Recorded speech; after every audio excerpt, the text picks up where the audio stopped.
Hey guys, what's up? It's Jonathan here from Infinite Potential Films, and today we're going to be doing a tutorial based on the Thanos snap from Avengers Infinity War and Avengers Endgame. It's a very basic tutorial, nothing too drastic or worrying to deal with here, so let's just get straight to it. So what you're going to want to do is you're going to want to film yourself on a green screen reacting to the snap. The footage that I did, I actually chroma keyed separately and then threw in here on a green plate. Just makes it easier for me doing this tutorial. So what you want to do is you want to choose the area that you want to do first. So I'm going to do the hand shot first. Then you're going to want to go up to the effects panel and you want to chroma key this out first. So go to keying and then go to keylight 1.2. Then basically play around with this until you've got a nice clean matte. From here you're going to want to go back to the effects panel and go to simulation and go down to shatter. Then what you're going to want to do is you're going to want to go to the type and change it to rendered view, so you got the best rendered view possible, everything's in frame. Then what you're going to want to do is you want to go to the shape and choose glass, and this is going to give the shard effect. But obviously this looks really big, so you're going to want to play around and end up with something like this settings wise. The repetitions is key, so the more repetitions you have, the more it's going to give that dust effect. Next, what you're going to want to do is you're going to want to play around with the forces. So to start off with, you're going to keyframe the forces like this, and then you're going to want to move to the end of your frame, basically play around with the forces to make sure they look like they've flown out of the hand. So what's important here is make sure that you get that position, radius and strength. Those things are going to be what sells this shot, so the more that they are raised by the end of the shot, the more that the particles will be extruding from the place that you set. So the origin is basically where the particles are going to stem from, and what I do here is I keyframe it along so that you can see the movement of the particles. So I start roughly at the top and then end up at the bottom. Then what's going to be really important is to mess with the gravity, because the gravity might not be set.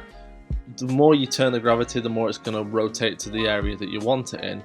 I ended up with something coming out toward the left hand of the screen, so something that looks like it airs from the center.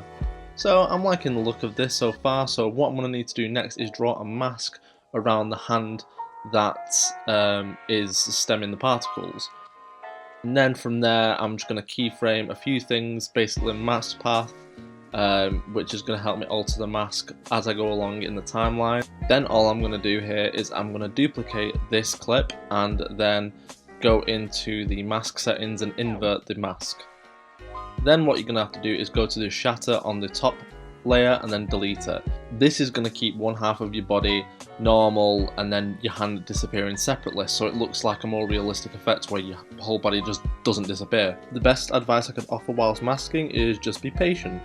Then what I'm going to do next is I'm going to go and grab the bottom layer and duplicate that, and what we're going to do here is we're going to go into effects, go to noise and grain and go to turbulent noise. Then what you're going to want to do is you're going to go to the blending mode and press screen, and what this is going to do is it's going to alter the black levels to disappear so it blends in with your hand more. Then all I'm going to do is play around with some of the leveling and then create a mask around this.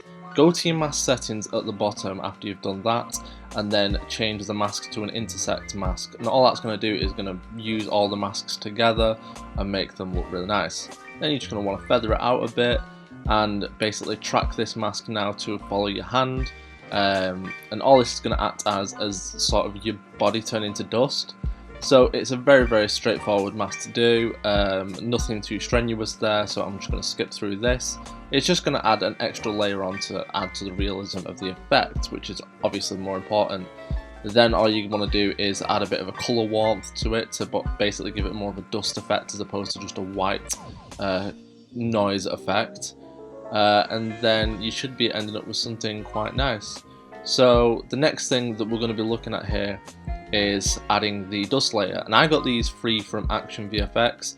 They had a promotion on. If they still have that promotion on, I will put this effect in the description below. And then I just selected a small area of this because I knew it was a 2K clip. I knew I could scale it up a bit, and then I basically just played around with the smoke tools, and then I just created a small mask around this section that I thought looked cool. I believe I chose the left hand side of the smoke effect, and then from there all you're going to do is you're going to feather that out, scale it up, then position it over your hand. And then what you're going to want to do is you're going to want to go through that mask and make sure that your mask path is ticked, and then when your hand gets dusted away, you're just going to want to expose the mask to make sure that we can see the dust appearing as well, which again adding to the realism. That's what's important here. Then by the end of it, you should be stemming out to the whole arm. I believe in the actual tutorial here I moved the mask around because I wasn't happy with the area that I was covering, and then once you've really messed around with that, you just feather it out a bit more, change the opacity, and then you add a background. I'm not going to go into too much detail here, but what's key is making sure that you change your curves to match your clip. I actually brought the curves up on my clip here that I shot just to make it look a bit more matched. I added a Gaussian blur to the background, then went into my color choices, my color correction choices, and then played around with those for a while until I was happy with something that was quite authentic. Again, I was just rushing through this tutorial to try and show you the basic understandings of this. If you want to go into any more detail, you have any questions, please ask them below. And then what you're going to end up with is something like this. So here in the clip you can see that obviously my hands disappeared and then my face disappears. So again guys, really basic tutorial here, nothing too strenuous or difficult to deal with. Like I said before, if you have any questions, please ask them below. What's important really here is adding your own touch on it and making sure that it's something that you're happy with, because at the end of the day, if you're not happy with it, then your audience is going to be happy with it. And if you're not proud of your clip, then it's going to show in how you work. So, thank you for watching this video guys. Like I said, please ask anything below. If you have any more tutorials you'd like to request, please just ask.